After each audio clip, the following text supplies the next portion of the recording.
天雷哥哥，天雷哥哥，三少爷，我们小姐这是唤您呢，这都迷迷糊糊唤了一晚上了。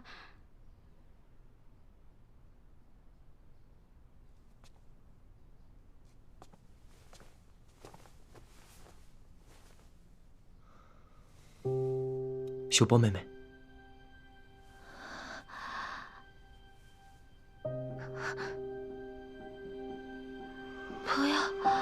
不要抛下秀波。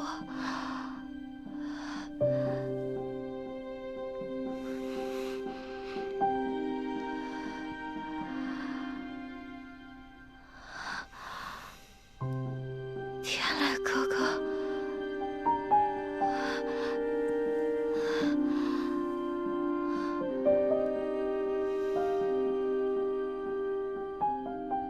你们怎的都在？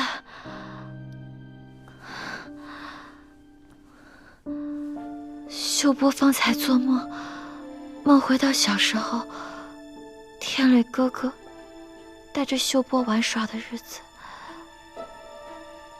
小姐，你一直高烧不退，可把我们吓坏了。如今可好，总算是醒过来了。秀波让哥哥嫂嫂担心了，这又不是你的问题，肯定是照顾你的下人没有照顾好，所以你才生病了。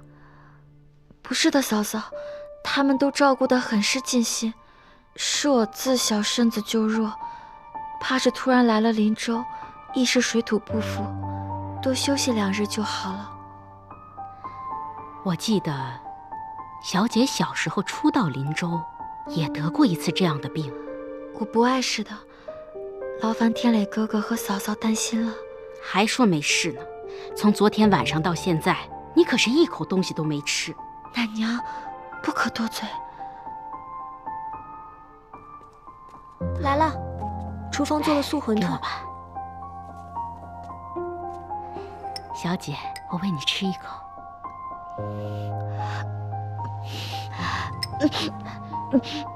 小姐，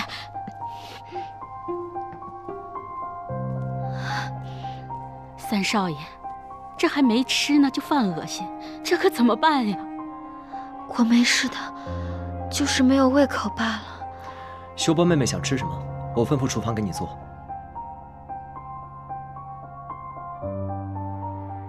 我想吃天磊哥哥小时候给我做的青梅府。小时候每次有个头疼脑热，天磊哥哥就会给我做的那个。三少爷，方才老太君还吩咐要你好好照顾秀波小姐呢。我记得咱们后面不是有棵青梅树吗？你快命人去摘了，给秀波小姐制作青梅府吧。现在早已过了青梅采摘的时节，况且那棵树上也已经没有青梅了。没了？我前几日路过，见还有几棵的。已经被我采完了。我摘的，我想喝青梅酒，所以把它们都摘了。不过，天磊，眼下妹妹病得这么重，你把它们都拿出来做成青梅府，给妹妹开开胃吧。这一直不吃东西也不行啊。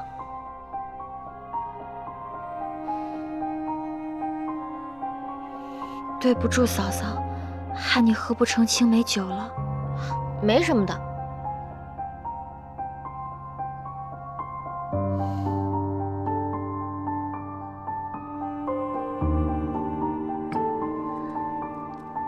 都怪秀波，害天磊哥哥劳累这么久。不碍事，毕竟工序繁琐了些，所以晚了点。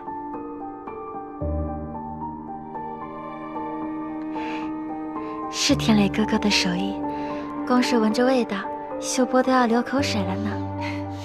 还是三少爷有办法，让秀波小姐愿意吃东西了。快吃点开开胃。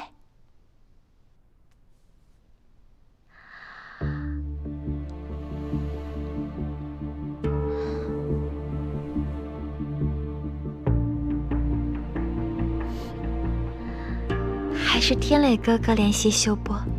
我有事儿就先走了。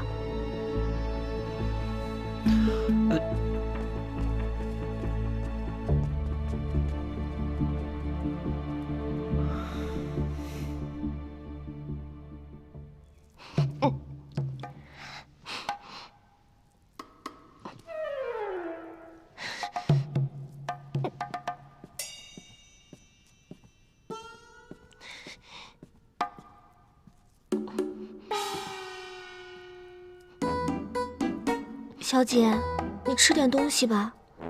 这一整日都在秀波小姐那里照料，你都没怎么吃东西。不想吃。哎呀，都怪三少爷，明明说好那青梅就是给小姐你酿酒用的，还说什么别人都不许动，结果呢，那秀波小姐一生病便什么都忘了。这事儿也不能全怪他。秀波那副可怜样，谁看了不心疼？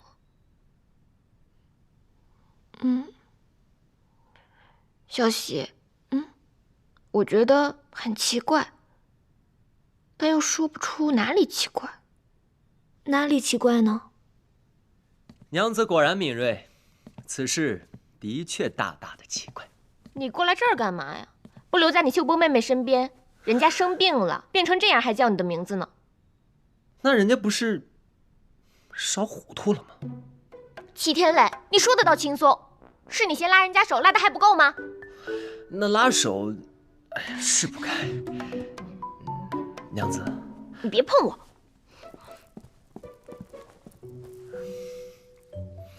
娘子，就因为我被别人碰了一下手，就要把我这只手给砍掉？摸了秀波妹妹的手，就不能再碰我了。小喜，快劝劝你们家小姐。我家小姐说的对啊，这被别的女人摸过的手啊，就是该砍掉，就是该砍掉。你们主仆二人竟是如此妒妇！哼，对，我就是妒妇。你不喜欢，找你秀波妹妹去啊。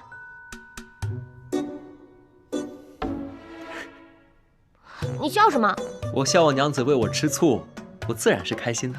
少往自己脸上贴金了，我才没有吃醋呢。好，娘子不是吃醋，娘子是生气，生气自己的夫君被别人惦记。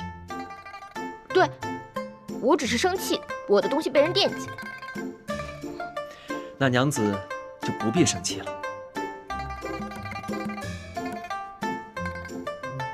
这人是娘子的，青梅酒也是娘子的，再惦记，别人也抢不走。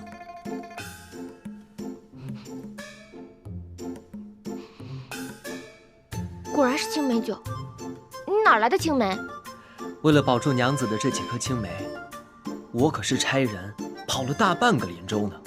我这番煞费苦心，可娘子竟然要砍掉我的手，我还真是伤心呢。好吧，我误会你了。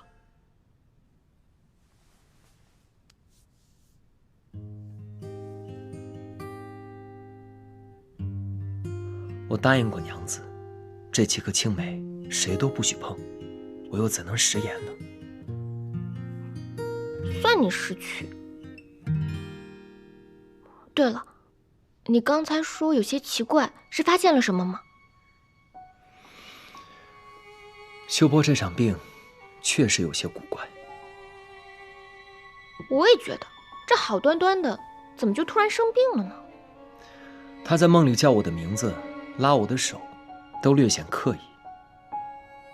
你是说他这是演的？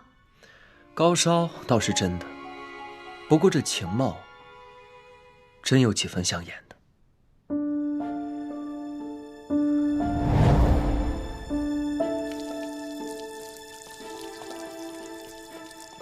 小姐，你这是干什么呀？哎，我想起来了，昨天晚上我去后院收青梅的时候，看见水井边上有2个人在争执，还有水声呢。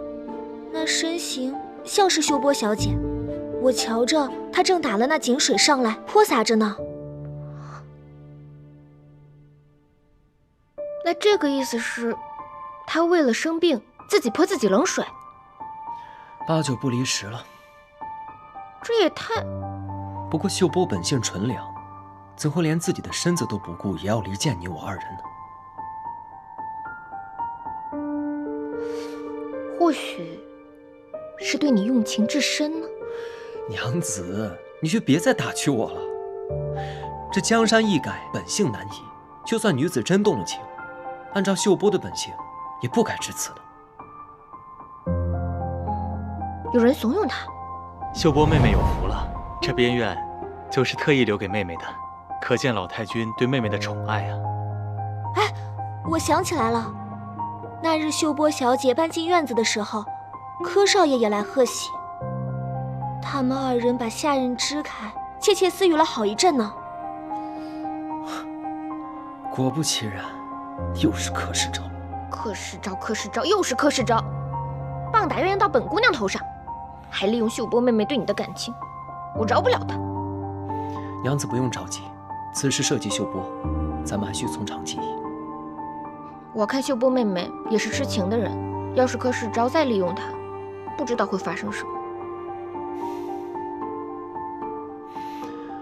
那咱们就帮秀波擦亮眼睛，看清柯世昭的丑恶面目。你有什么计策？他们不是要棒打鸳鸯吗？那咱们这对鸳鸯，就闹个鸡飞狗跳给他们瞧瞧。哼，懂了，将计就计，让柯世昭以为自己的奸计得逞，这样就会放松警惕，自己露出狐狸尾巴。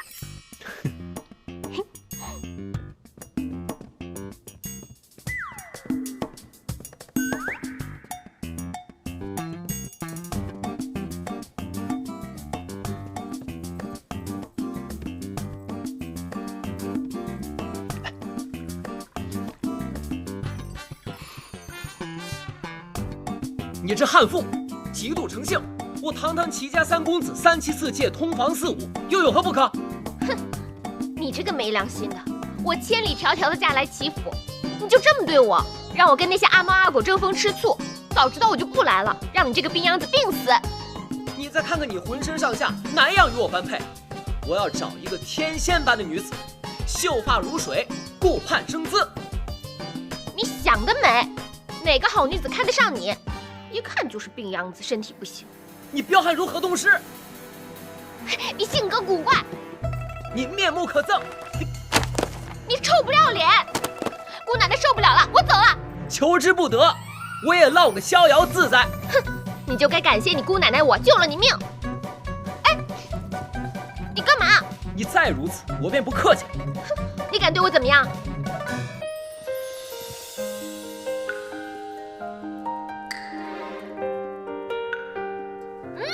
你这个人竟然对我动手，有何不敢？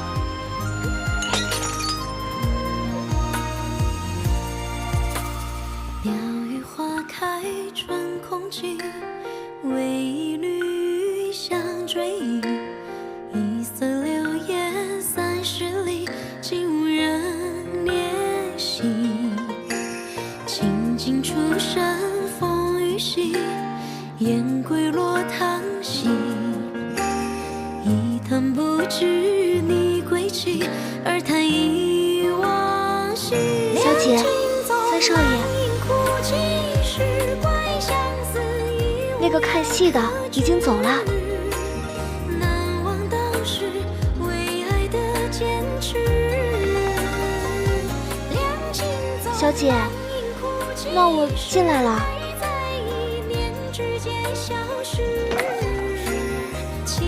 至此都不剩一世。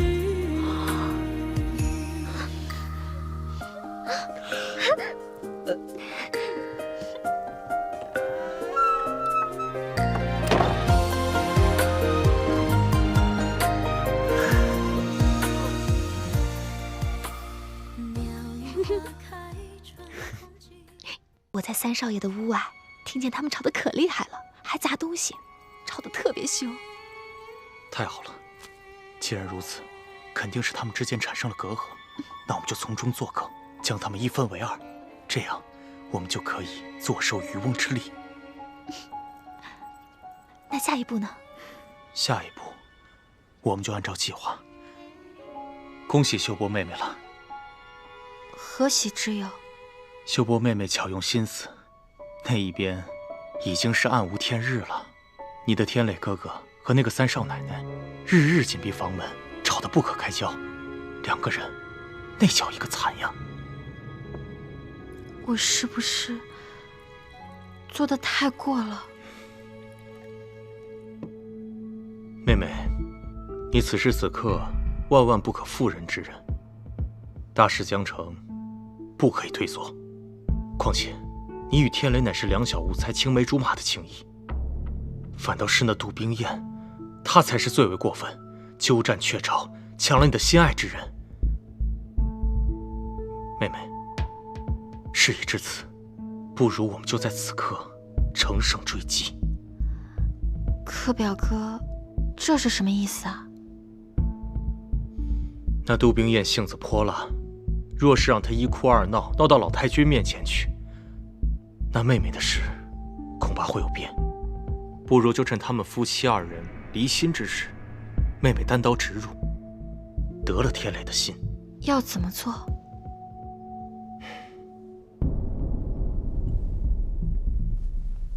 将生米煮成熟饭。这怎么行？我虽自小倾慕天磊哥哥，但女儿家的名节最是珍贵。非常之事当是非常手段，此时你只需要屏退旁人，只有你与天磊二人知晓。待到事情发生，天磊行了夫妻之实，必会给你名分，便可保你名节。妹妹，箭在弦上，不得不发。况且你已经挑拨了他们二人的关系，而你自己也是孤零零一个人，与其让三个人难受，不如你就成全了自己，成全了天雷哥哥吧。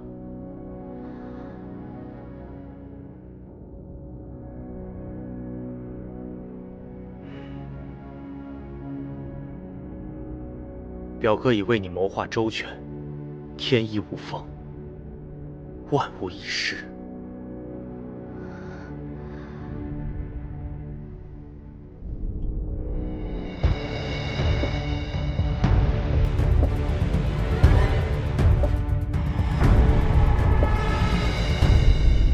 冤家，你跟我说，你是不是见那秀波小姐美若天仙，才一心一意地帮她出谋划策，帮她当上齐家的主母，竟还操心顾着她的名节？哎呀，你说说你呀，这小丫头片子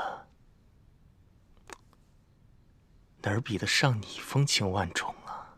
嗯，别来唬我。谁骗你了？你想想看啊，若是此等男盗女娼之事，在众目睽睽之下被老太君撞见，会如何呀？原来你早有谋划。那是。再过几日，就是齐府各大商行的大掌柜的来向外祖母汇报明年的商行计划的日子，到时候我会带着众人欣赏这出好戏，让老太君当着众掌柜的面儿撞见齐天磊和秀波的奸情。那时候，齐天磊和杜冰雁必定恩断义绝，而秀波也会身败名裂。还想做大娘子，能收回来做个偏房就已经算是恩惠了。如此一来，没了三少奶奶，谁也别想挡我们的路了。好计谋，一箭双雕啊！错，我这是一箭三雕。经此一遭，齐天磊必定让老太君失望至极，而齐天磊在齐府也必定没有了立足之地。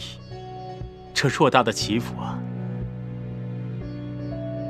不就是我们的天下了？那你别忘了，我也是有功劳的。这齐家的好处啊，一定要分我一杯羹。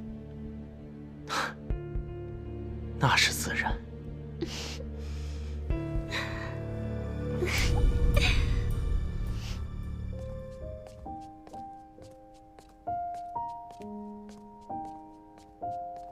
齐三公子，我们家小姐说了，替老太君制作百寿图所用的染料要色泽艳丽才好。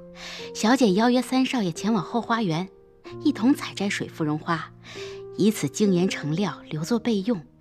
小姐在水榭等您。好，我换了常服，便去赴约。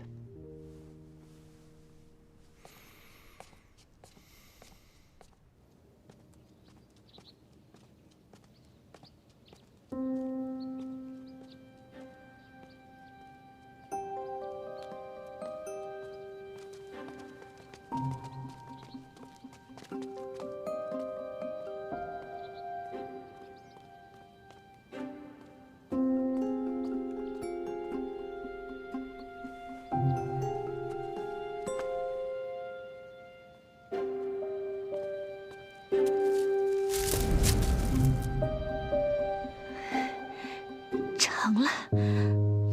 各位大掌柜，辛苦了。明年各大商行的业务目录我都看过了，还希望大家继续努力，勤勉做事，争取让明年各大商行蒸蒸日上。到时候我祈福绝不会亏待每一个人。谢谢老太君。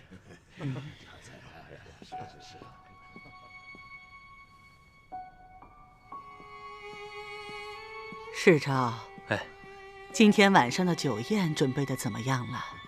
我要好好的犒劳犒劳各位大总管。外祖母放心，世昭此次特意请了兴盛楼的名厨，来给各位大掌柜的设宴。这兴盛楼的名厨啊，最擅长烹饪西湖醋鱼，只不过此道菜肴甚是繁复，还望各位稍待片刻。做得好。不如这样，外祖母，趁着天晴风暖，您和各位大掌柜的去后花园逛逛园子。我看那满湖的芙蓉已开，风景甚是宜人呐。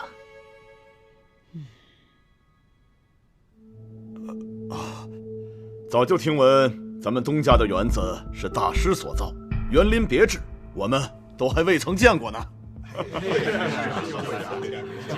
这有何难的？走，跟着我去看看。好啊，太君请，太君请，太君请，请。好，大家都一起来吧。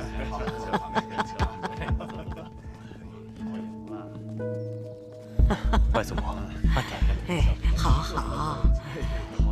就是咱们那次来的时候还没有这样呢，横有其人呢。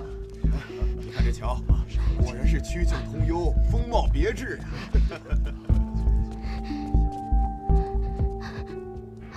小姐，三少爷，不好了，有人来了！这园子一步一景，甚是别致。世昭我常常信步其中，心旷神怡。各位，看这水榭，在此赏荷观景，别有一番奇韵。是啊，那就带各位大掌柜的过去瞧瞧。好，好。老太君，你看，哎，这水榭多美啊！哦，哎，这里面瞧着像是有人呢。这不是秀波的奶娘吗？秀波，这个时候到这儿来干什么？哎呀，我刚才瞧见三少爷也进了这里边。是三少爷，恭喜老太君！看来这三少爷真是艳福不浅呐。是啊，早就听闻秀波这个姑娘，早些年呀就是这苏州大户的闺秀。看来咱们齐家商行又要添财了啊！添财了！是啊。少胡说！是三少爷。外祖母，秀波妹妹可是余府的大家闺秀，但是她竟然为了得到天磊的心，做到如此不顾名节的地步，想必也是用情至深呢。外祖母，不如我们就成全他们二人，如何？怎可这样？柯少爷，这可使不得！我们堂堂三少爷可是齐府的独苗，怎能与这种不顾名节的女人结成连理呀？哎呀，天磊呀，他既然能够来到此处，那必定是两人早有情谊，枉费了老太君对他这么多年的苦心栽培啊！竟然如此放荡，迷恋起女色来了。哼，这个天磊！奶奶，奶奶，您找我。这里是何人？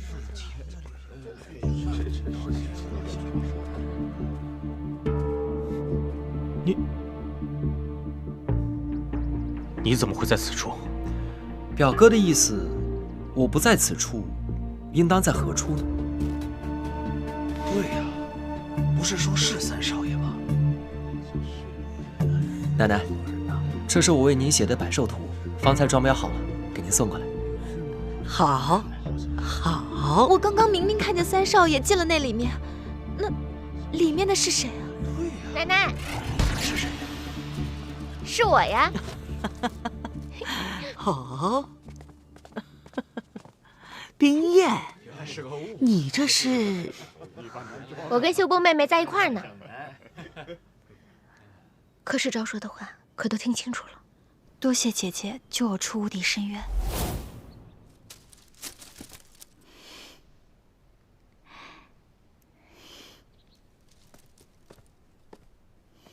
天磊哥哥，怎么是你？秀波，我有话与你说。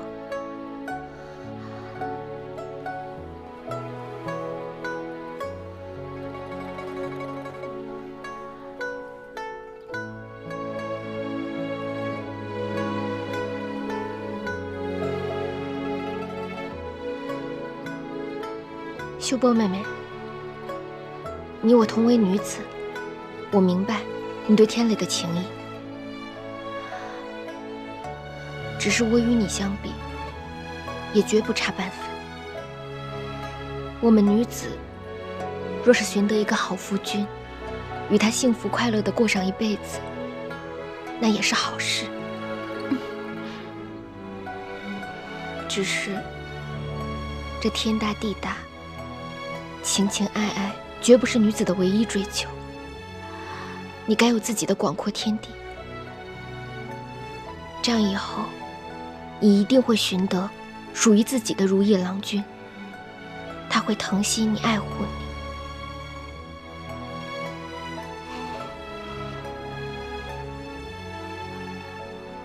这种傻事啊，以后莫要再做了。冰叶姐姐，傻孩子，怎么会是三少奶奶？还穿着三少爷的衣裳。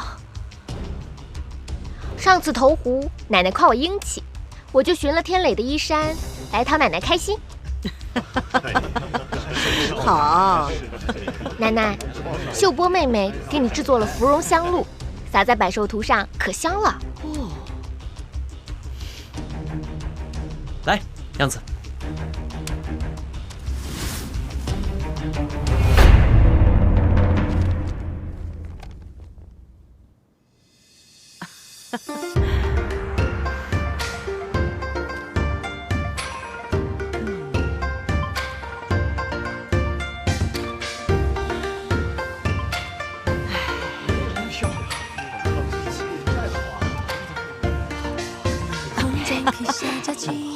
好，祝奶奶福如东海，寿比南山。好，同乐同乐。好孩子，真是两个好孩子呀！好好好。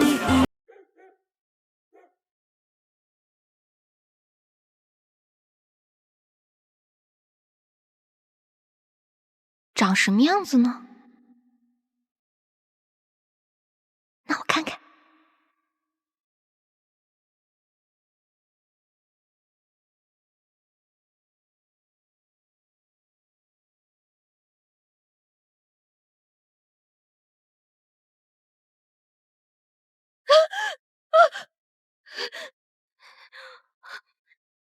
你不是在睡觉吗？吓死我了！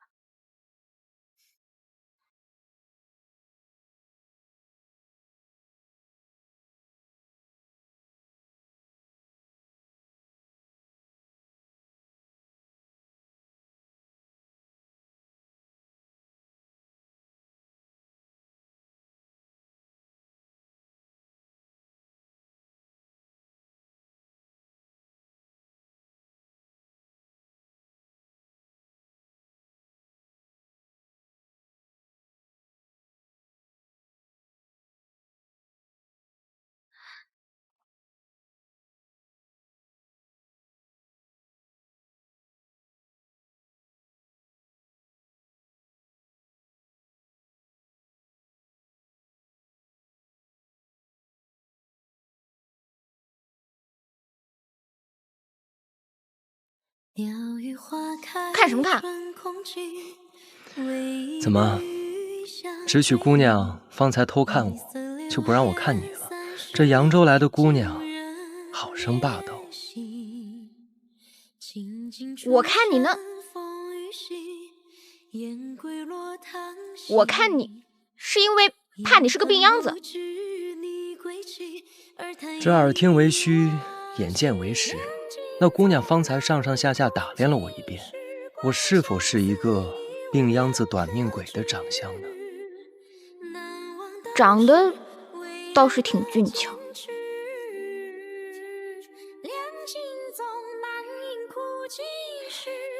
还行吧，五官还算端正，鼻子是鼻子，眼睛是眼睛的。说得好啊，确实是鼻子是鼻子，眼睛是眼睛。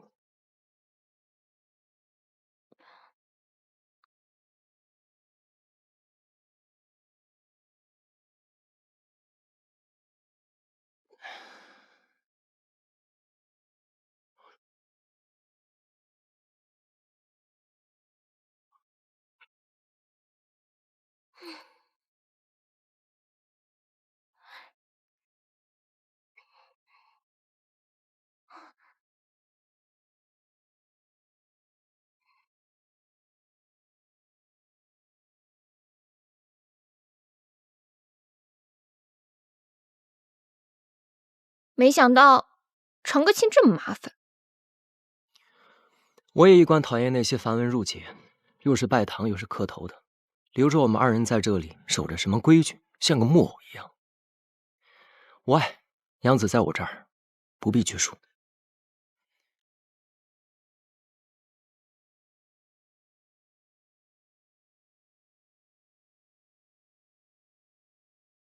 饿了吗？来一块。都快饿死了。我告诉你啊，这个要就着酒才好吃。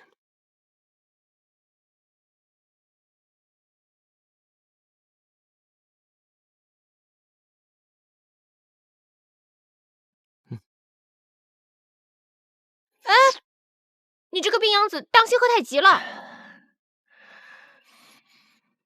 怎么，瞧不起我们病秧子啊？那咱们来比试比试。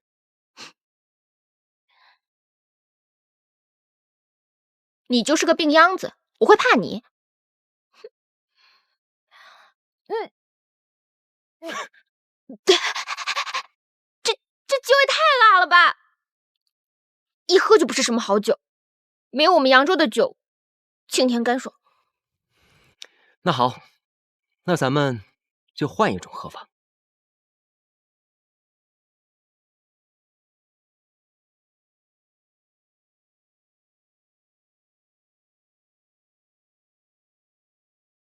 这满柜子的书哪有好酒啊？你莫不是喝多了眼花？这书中自有颜如玉，书中自有黄金屋。这书中还有好酒不成？娘子，猜对了。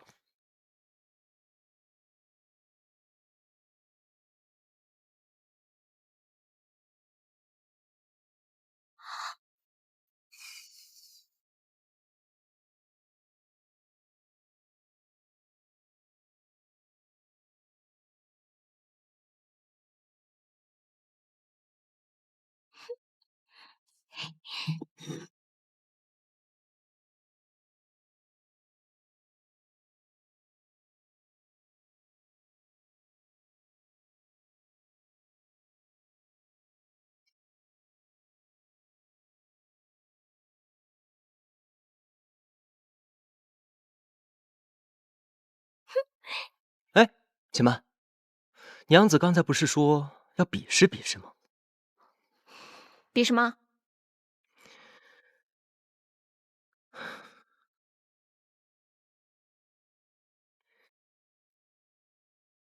咱们就比比，用这青梅放在这两只碗中，若是娘子猜中了，那便我喝；但若是娘子没能猜中，那便娘子喝。我啊，可是火眼金睛，你输定了。好。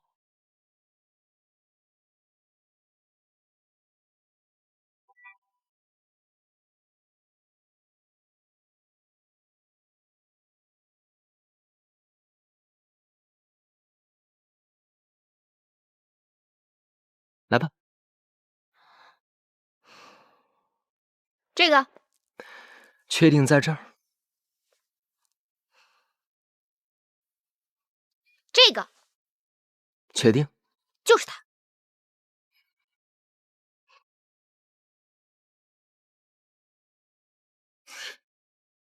娘子，你输了，喝吧。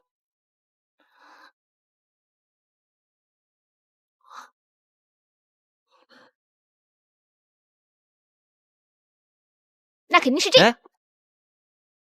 若是没能猜中，便要再喝一杯了。喝就喝。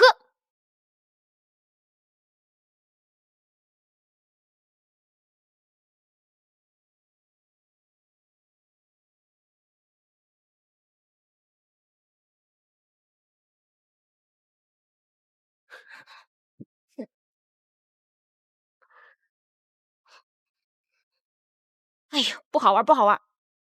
我在家玩的都是投壶之类的游戏，真刀真枪的。你这些莲子果子，有什么意思吗？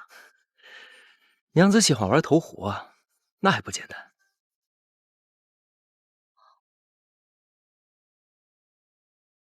你这也没有剑，也没有壶，怎么玩投壶啊？没有这些东西，我给你变出来就是。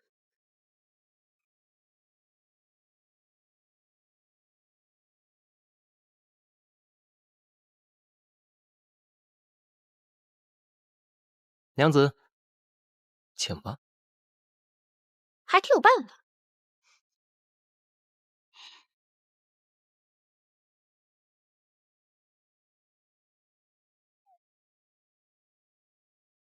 中了！娘子，若我2只并头都中了，按照这投壶的规矩，可算是我赢。你投吧，我才不信你会中并蒂莲呢。那就看好了。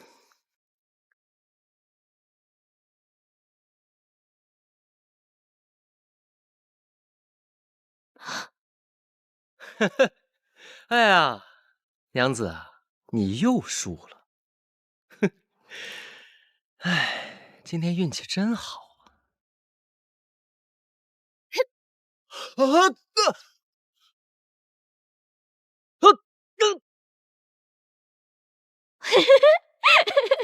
哎，原来没功夫呀。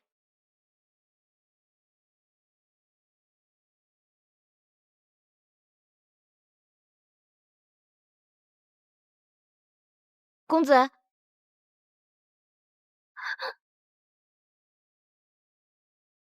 公子，公子，你没事吧？公子，公子，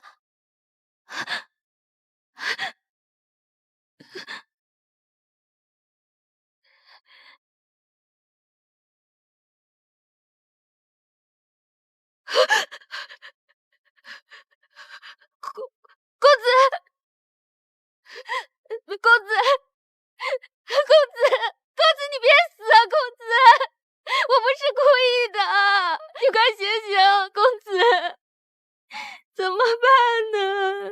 他是个久病之人，我怎么能下这么重的手？你是在为我伤心吗？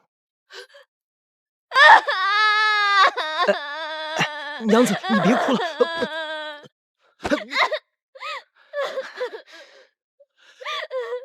娘子，是我错了，惹得你生气了。我才不是什么，我可不是那种任人欺负的弱女子。嫁过来给你冲洗，已经够气人了。这都怪我这身子连累了你。不过，你跟我想的不一样，你真是需要冲洗续命的孱弱公子。如假包换。看你又喝酒又投壶的，真是古怪。这人世间的事，1、2句话说不清楚。你反正已经嫁到戚府来，日后我再慢慢告诉你。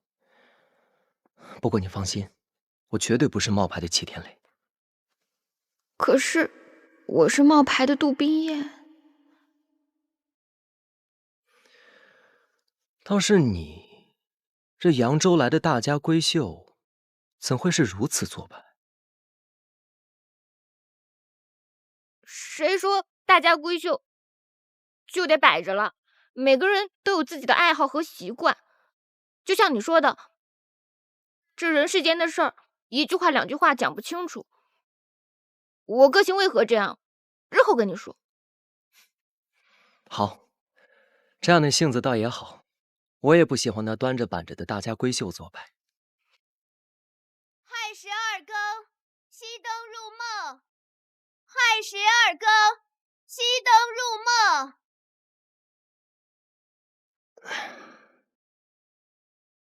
这时辰已晚了，你我就歇息吧。你自己先去睡吧。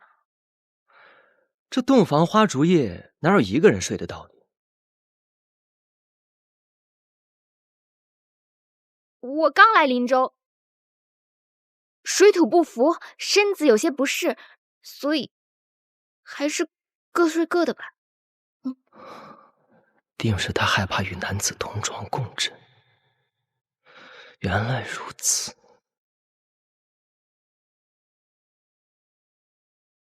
这儿怎么只有一张床呢？这洞房内怎会放2张床榻？罢了。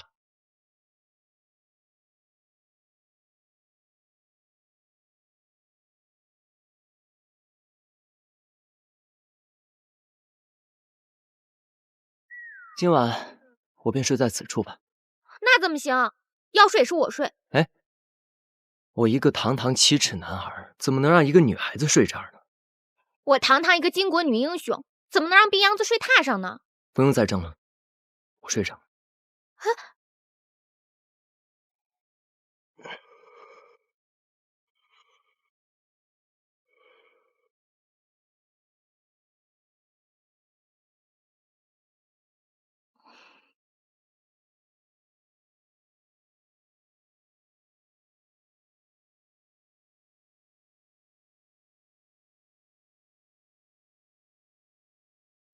鸟语花开春空尽，为一缕香追忆。一色流烟30里，竟无人怜惜。清尽出身风雨息，雁归落汤溪。一叹不知你归期，而叹忆往昔。两尽纵满盈哭泣，时怪相思已无药可治。难忘当时为爱的坚持。两尽纵满盈哭泣，时败在一念之间消失。情恨至此都不舍一世，情恨至此都不舍一世。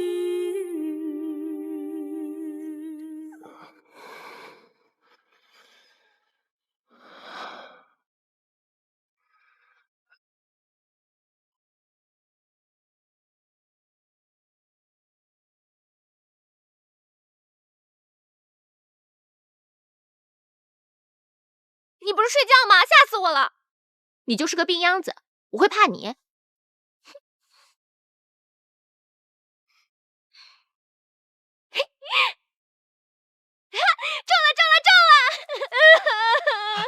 了！你别哭！吓死我了！吓死我了！我堂堂一个巾帼女英雄，怎么能让病秧子睡榻上呢？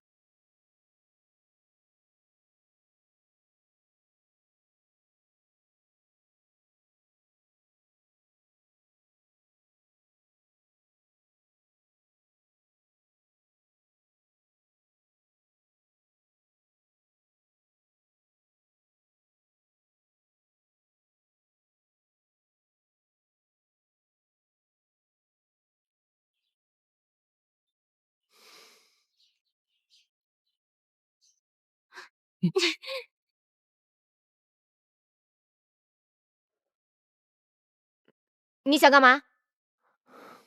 不干嘛。昨晚睡得如何？还行吧，还做了梦呢，梦到了扬州的灯会。倒是你，昨天晚上委屈你了。哪有？我在那儿睡得也挺舒服的。不过，倒是你们扬州这规矩有些古怪，你怎么穿着鞋子睡觉啊？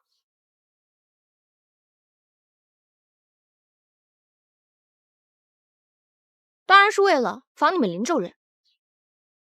防着林州人？愿闻其详。主要是防你。防我？我有什么可防的？防止你在我熟睡的时候往我身上塞小娃娃，那可就麻烦了。你这话是听谁说的？没人跟我说过，我自己知道。杜小姐，你尽管放心，若是我齐天烈趁人之危，你想怎样罚我皆可。那我就废了你。你要废了我？这自古女子出嫁从夫，不应该是温婉顺从才是吗？呸！烦都烦死了！出嫁从夫，真是不公平。自古以来，男子犯了错，女子得忍气吞声；女子犯了错，不管是多小的错，男子就任意妄为。娘子高论颇有见地。既然如此，那倘若我齐天磊犯了错，娘子就写封休夫书，把我扫地出门，如何？好啊，要是你犯了错，我就拿个大扫把把你扫地出门。好。我还有一件事要问你，你是扬州本地人？当然了。那你会讲扬州话吗？扬州妹，天桥弄，耍棍耍枪好把式，出到小云霄，3文钱一亩。他一个大家闺秀，怎会知晓市井天桥的小吃价钱？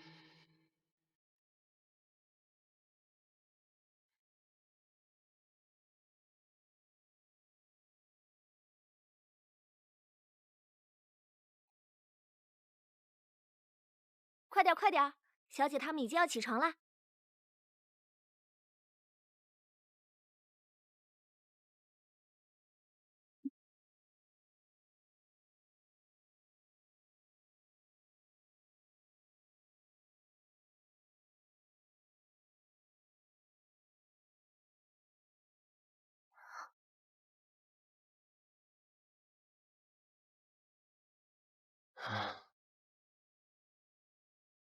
你这是干嘛？手没事吧？没事，师傅给的灵丹妙药已经止住了。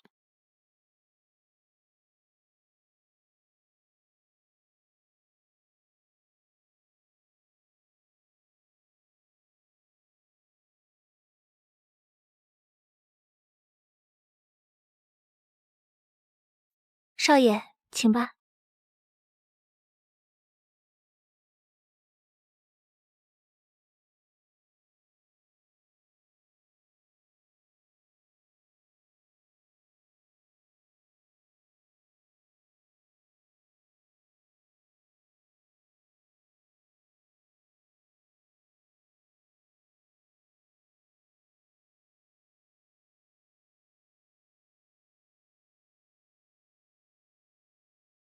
请。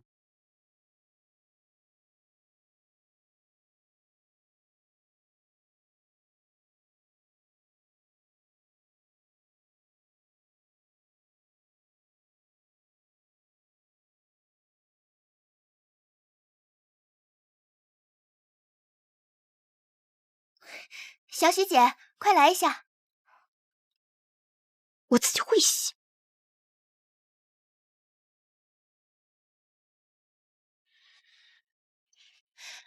床单上有血迹，真的，我看看。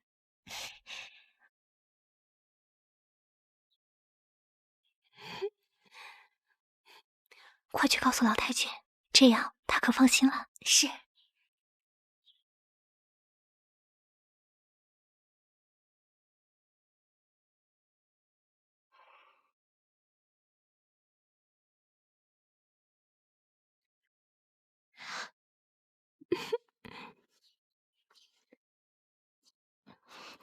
少爷、少奶奶，请你们俩用完早膳之后，去向老太君请安。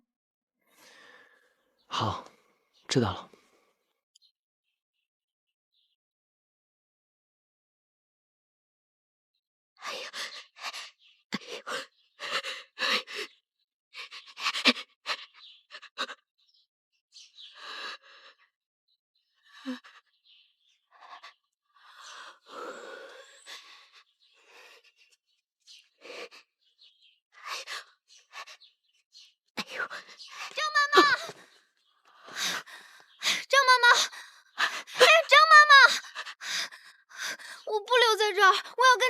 哎呦，这傻丫头，有福都不会享。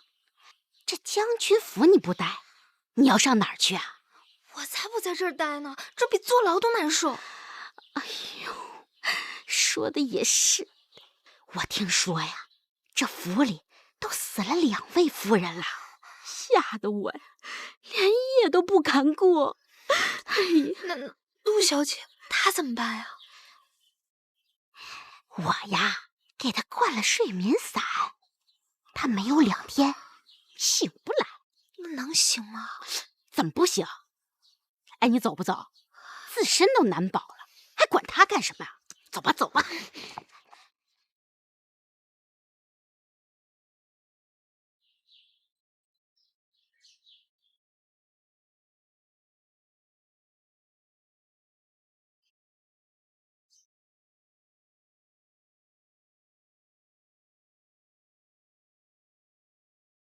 奶奶，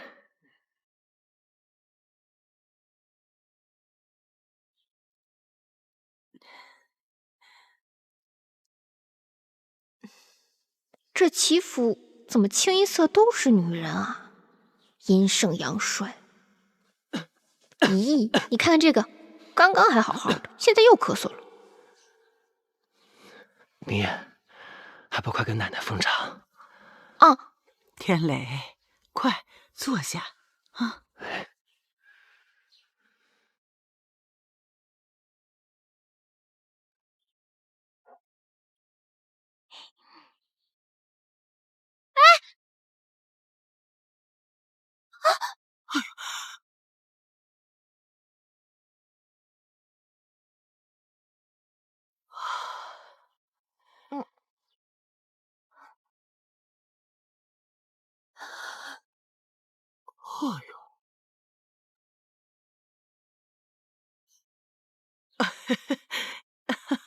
哦，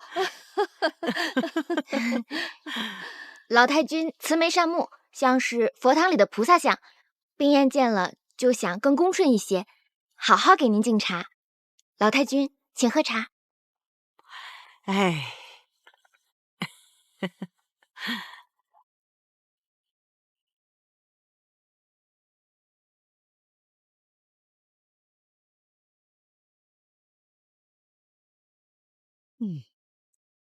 祝老太君福寿安康。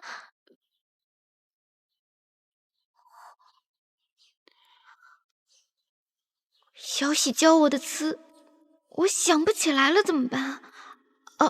是吉祥话。祝老太君增福增寿增富贵，天光天彩天平安。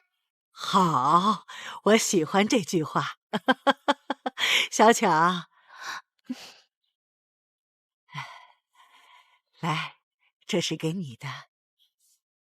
多谢老太君。奶奶，这新娘子头一回见你，自然是有些局促，还不快改口叫奶奶？多谢奶奶。哎，冰燕，那位便是母亲大人了。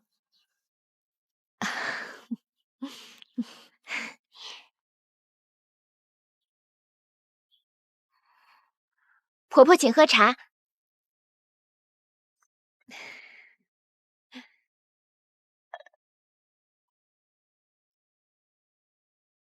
祝婆婆福寿安康，青春永驻。好，娘也祝你们小两口啊，从今以后相敬如宾，举案齐眉。来，拿着。多谢婆婆。乖。还有那位，便是二娘。冰燕呐，你累了，去歇一会儿吧。有些礼数是不用的。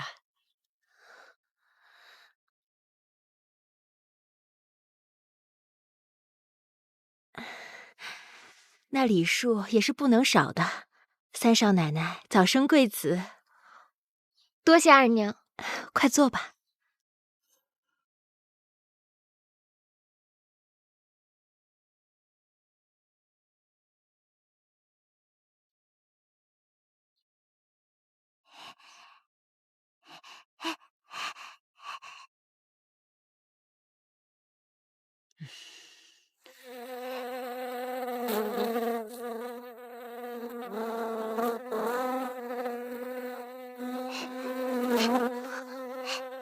生儿，不得对嫂嫂无礼。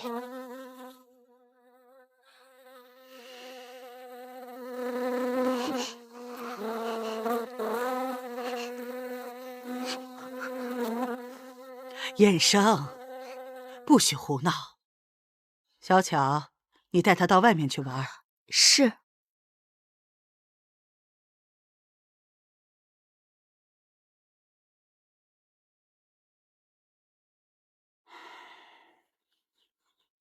二夫人，燕生虽然是个哑巴，但为人之母，你应尽守教养之责。如果任其这么疯疯癫癫下去，后果不堪设想。这一点，你应该明白。老太君教训的是，儿媳谨记。来，燕生，这老太君在里面说话呢，这里不好玩，到那边玩去。哎，燕生，听话，听话啊！柯少爷，柯少爷，您回来了，一路辛苦了。小巧，你怎么会在这儿？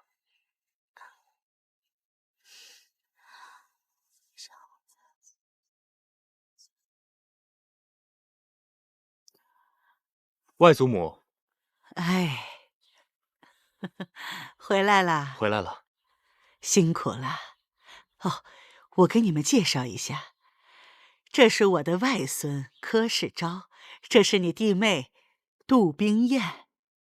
世昭见过表弟妹，实在是因为昨日商务纠缠，所以没有赶上如此盛大的庆典，还望表弟和表弟妹能够见谅。表哥客气了。外祖母，齐家14家商行的账目均已理清楚，还望年老过目。老太君，请过目。好，这些都放到我房间去吧。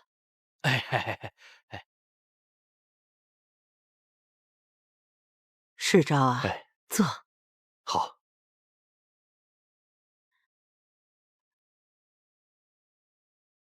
世昭和天磊都是我的心头肉啊。世昭父亲走得早，母亲又不懂做生意，我就把他带到齐府里来教导。唉，天磊呢，身体不好，商行的事又多，我就让世昭当了天磊的帮手。唉，我在想，总有一天，让世昭帮着天磊一起顶起我齐家的门户。世昭口齿伶俐，办事干练，这3年来为我齐家是尽心竭力，是个能堪大用的好孩子呀。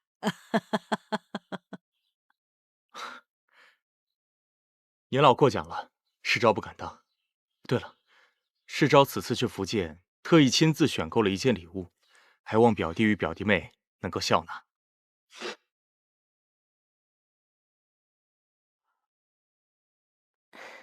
好漂亮。真是漂亮。漂亮。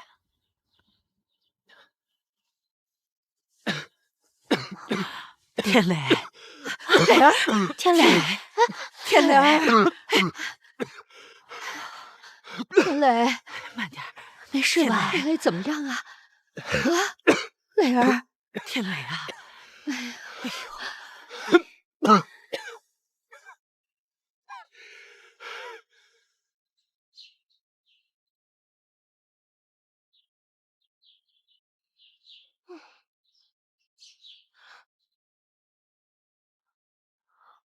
这郎中可真奇怪，看病都不让人瞧。刘先生医术高明，只是看病的时候有个规矩，不许旁人瞧的。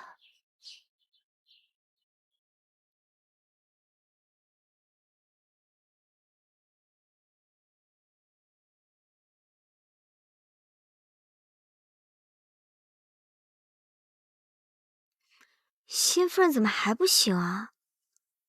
是啊，都睡了2天2夜了。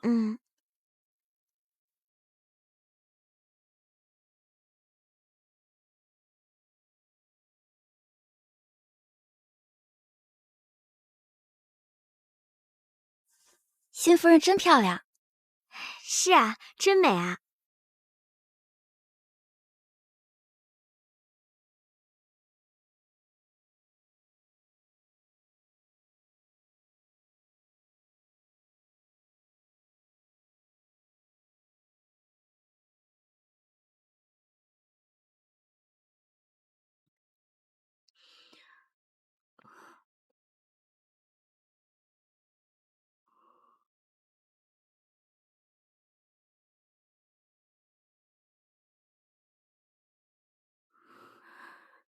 这是什么地方？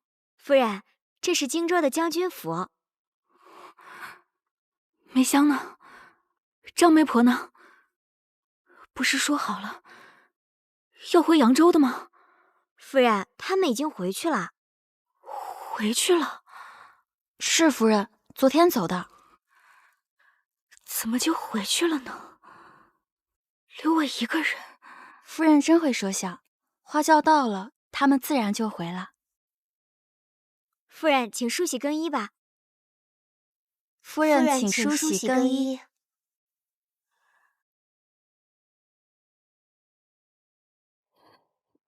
你们不会将错就错，把我送到荆州去吧？哎呦，哪能啊！哎，小姐，您这一天水米未进的，我跟梅香去给你弄点吃的。以后的事儿啊，以后再说。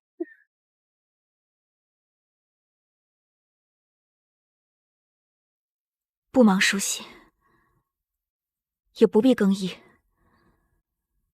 我要去见将军。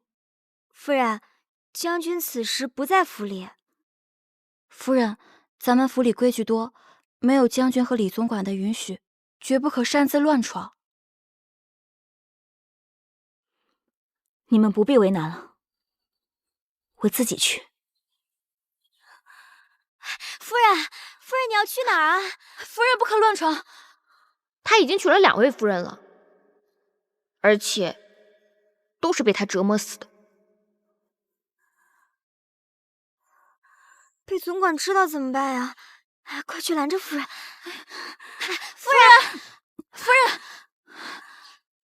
夫人，这可怎么办啊？必须马上告诉袁不屈，花轿抬错了，我不是李玉虎。哎，快去拦着呀！夫人，别再跟着我了。怎么办？要不要追啊？快追啊！走，快走！天雷，我儿啊，你可觉得好些了？母亲，孩儿有一事请求。只管说，你需要什么，娘立刻帮你办到。孩儿想在那张床榻上加置一床被褥。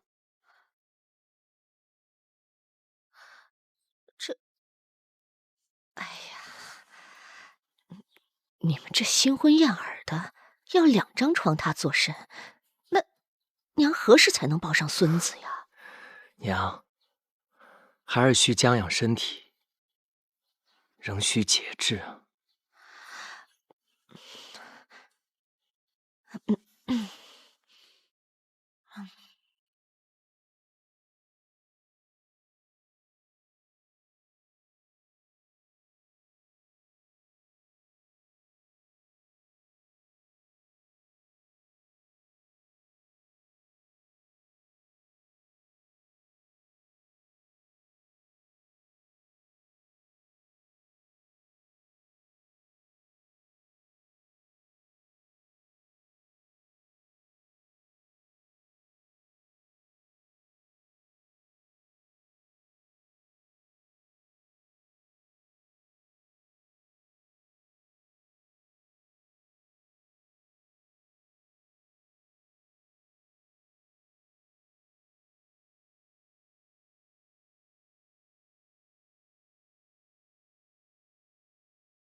将军。夫人认错了，我不是将军，是将军府的大总管李成。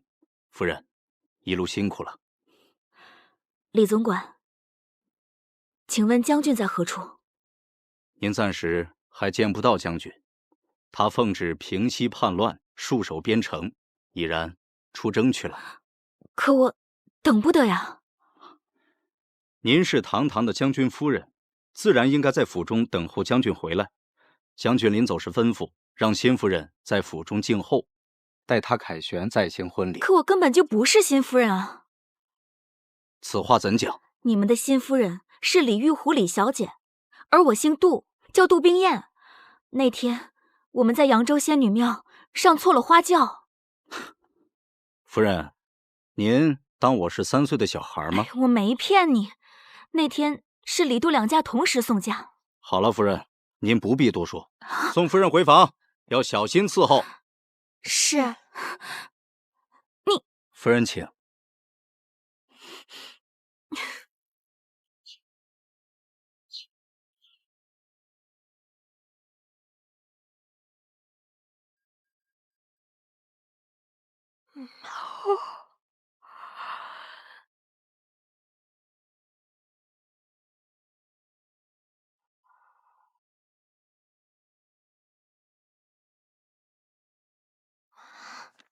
你这是要干嘛？看照。嘿，这个你可玩不过我。哼，嘿，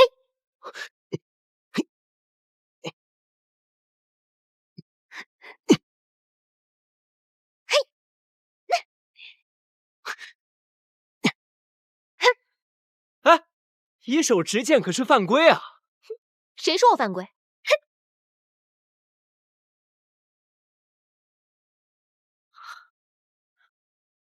哎呀，看来你的技术也不怎么样嘛。早着呢。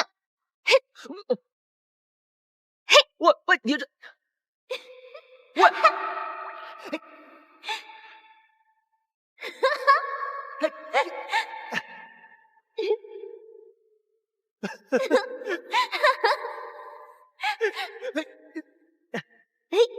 你又来。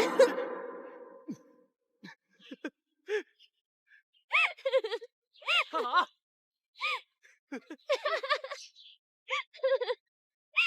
接好。